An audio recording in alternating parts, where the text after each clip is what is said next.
Just been spending a lot of time thinking about what we do and what separates us from a lot of our competitors. And yesterday I went on a rant on social media because I saw a grip strength trainer on Instagram and they were using an AI generated panelist as if he was talking to an interviewer on a podcast. And I'm thinking, like, how lazy is that? Y'all couldn't find a real person who was articulate enough to sit in front of a camera and talk for 30 seconds. What I think we're going to start to see in the marketplace, not just in our industry, is basically mass fatigue with AI generated content. We're seeing it now in our social media feeds when we see a funny video and it's AI generated. The thing that makes something funny or novel is the fact that it actually happened. So if I see a raccoon dragging a dead deer out of the back of a truck and I know that it's AI generated, immediately in me, it turns me on. Now, obviously there's going to be a push for a lot of advertisers to use better and better quality AI generation so that you can't tell the difference between real and inauthentic, but that's exactly what it is. So between the Facebook advertising and the Instagram advertising, which we've been doing, which is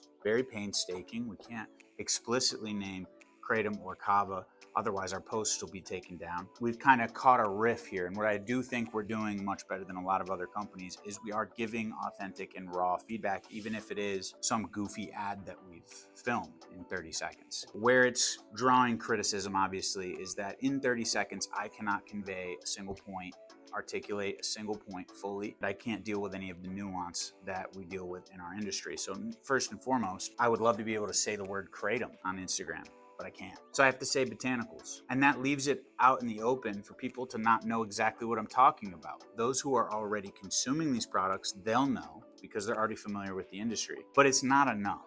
So on one hand, you have the regulatory agencies like the FDA, which don't want any of us to give guidelines, guidance, feedback, or any sort of real data behind Kava or Kratom, which is why when we do this channel, we put ourselves out on a limb. Where it's been frustrating is, like, I'd like to do more of that and I'd like to be more transparent to the consumer base, but I also have to grow the business. So that means that those 30-second ads that we put out, they're not enough time to actually clarify what Kava or Kratom do for you specifically and how you should interact with them, if at all. So we're grateful to have this platform here on YouTube where I can do a little bit longer form. And we're also grateful to be able to do any form of advertising on social media. I just wish that the rules of the game were a little bit more open-ended so that we could have more clear instructions and guidance to the consumer base. Because I think you guys on the other end of the camera actually need it. I talk to consumers of Kava and Kratom products or 7-hydroxy products all the time, and what's basically happened is the entire industry has allowed itself to be managed by people who know nothing about these products.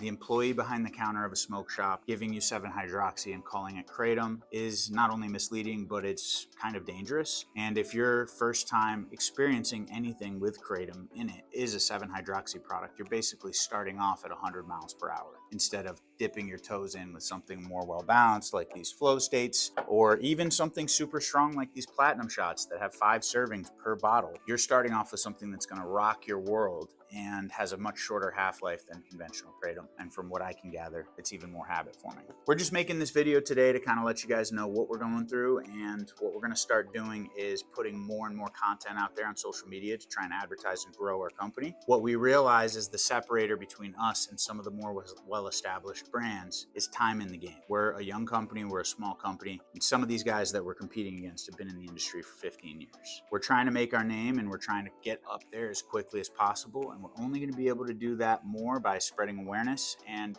helping consumers or customers feel more comfortable with our brand, enough so to make a switch. So as always, hope you guys enjoyed this video, and if you got any comments, questions, concerns, drop them down below. If not, like and subscribe.